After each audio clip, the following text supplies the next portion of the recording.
नमस्कार, weekly news update में मैं ध्रुदीप ठक्कर आप सभी का तहे दिल से स्वागत करता हूं। ये है कुछ खास खबर। अगर आप 2025 में कनाडा में पीआर लेना चाहते हैं तो ये खबर आपके लिए है। 2025 में कनाडा का जॉब मार्केट स्किल्ड वर्कर्स पर ध्यान दे रहा है, विशेष रूप से हेल्थ केयर और ट्रेड जैसे सेक्टर में। अगर आपने नर्सिंग का प्रोग्राम किया हुआ है, इलेक्ट्रीशियन का प्रोग्राम किया हुआ है, प्लम्बिंग जैसे प्रोग्राम्स किए हुए हैं तो ऐसे रोल्स की बहुत ही ज़्यादा मांग है। एक्सप्रेस एंट्री के माध्यम से इन सेक्टर्स में फास्ट ट्रैक इमिग्रेशन हो रहा है और स्पाउस के लिए एक्स्ट्रा वर्क परमिट के विकल्प भी दिए जा रहे हैं, जिससे पीआर और जॉब सिक्योरिटी की राह काफ़ी आसान हो रही है। दूसरी अहम खबर नोवा स्कोशिया से आ रही है। नोवा स्कोशिया ने 2025 के लिए ज़्यादातर पीएनपी एप्लीकेशन पे रोक लगा दी है। फेडरल कोटा में कटौती के चलते नोवा स्कोशिया अब 2025 में ज़्यादातर नई प्रोविंशियल नॉमिनी प्रोग्राम एप्लीकेशन को प्रोसेस नहीं करेगा।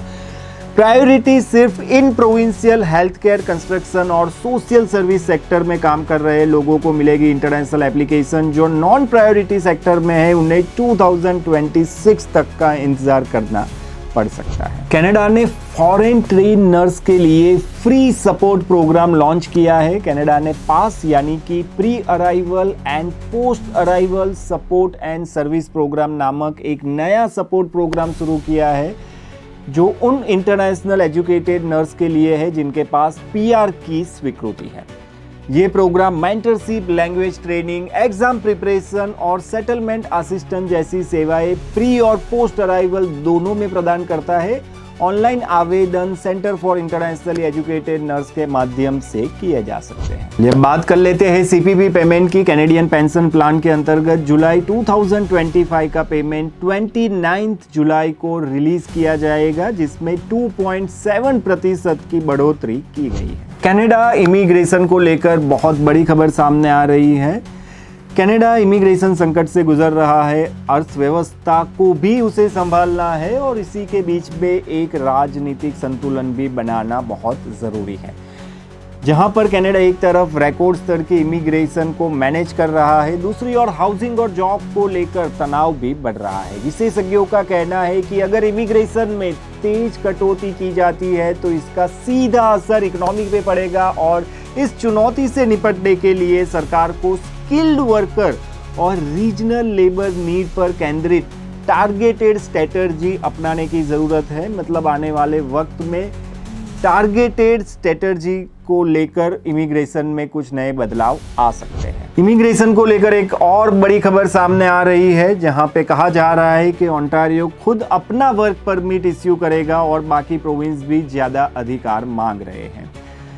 कनाडा के कई प्रीमियर अब इमिग्रेशन पॉलिसीज में अधिक कंट्रोल चाहते हैं। ओंटारियो सरकार असाइलम सीकर्स के लिए खुद का वर्क परमिट जारी करने की योजना बना रही है ताकि लेबर शॉर्टेज कम हो और प्रोसेस तेज बनाया जा सके। कई विशेषज्ञों का मानना है कि इससे न्यू कमर्स को जल्दी काम मिलने में मदद मिलेगी। ये कदम इमिग्रेशन और प्रोविंशियल ऑटोनॉमी की दिशा में एक बहुत बड़ा बदलाव हो सकता है। सबसे बड़ी खबर सामने आ रही है, यूएस से नया यूएस बिल दे सकता है 8 मिलियन इमिग्रेंट्स को ग्रीन कार्ड। एक नया यूएस बिल का प्रस्ताव दिया गया है जिसमें उन इमिग्रेंट्स को ग्रीन कार्ड देने की बात की जा रही है जो 7 साल से ज़्यादा यूएस में रह रहे हैं और बेसिक क्राइटेरिया को भी पूरा कर रहे हैं। अगर ये कानून पारित होता है तो H1B वीज़ा होल्डर्स और इंडियन फैमिलीज को बहुत बड़ा लाभ मिल सकता है जो लंबे समय से बैकलॉग में फंसे हुए हैं। हालांकि इसकी मंजूरी को लेकर अभी भी संदेह बना हुआ है। 25 जुलाई को इंडिया और यूके के बीच में हुए फ्री ट्रेड एग्रीमेंट के तहत हर साल 1800 इंडियन प्रोफेशनल को ब्रिटेन में काम करने का अवसर मिलेगा, जिसमें खासकर शेफ, योगा इंस्ट्रक्टर और क्लासिकल म्यूजिशियन शामिल है। इस समझौते से भारत के स्किल प्रोफेशनल को इंटरनेशनल एक्सपोजर देने की दिशा में बहुत बड़ा कदम माना जा रहा है। हालांकि आईटी और बिजनेस सेक्टर जैसे ब्रॉडर वीजा कैटेगरीज में यूके का ऑफर अभी भी सीमित है, फिर भी ये डील कई सारे प्रोफेशनल्स के लिए नए डोर ओपन करती है। इसमें इंडियन आर्ट्स और वेलनेस इंडस्ट्री को भी अभी ग्लोबल स्टेज पर प्रमोट करने का एक बहुत बड़ा मौका मिलेगा।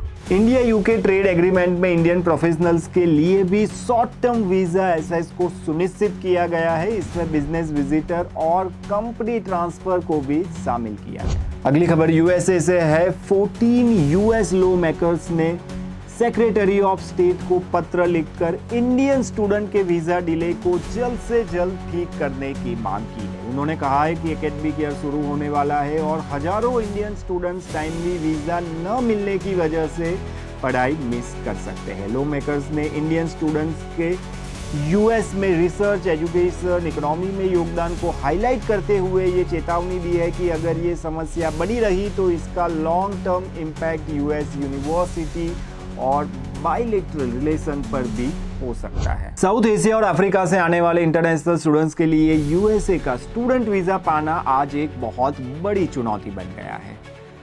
वीजा अपॉइंटमेंट में डिले, सडन डिनायल्स और अनक्लियर गाइडेंस की वजह से टैलेंटेड स्टूडेंट का सपना टूट रहा है। इससे न सिर्फ स्टूडेंट की एकेडमिक जर्नी पर असर पड़ रहा है बल्कि यूएस को ग्लोबल टैलेंट लूज करने का भी खतरा है।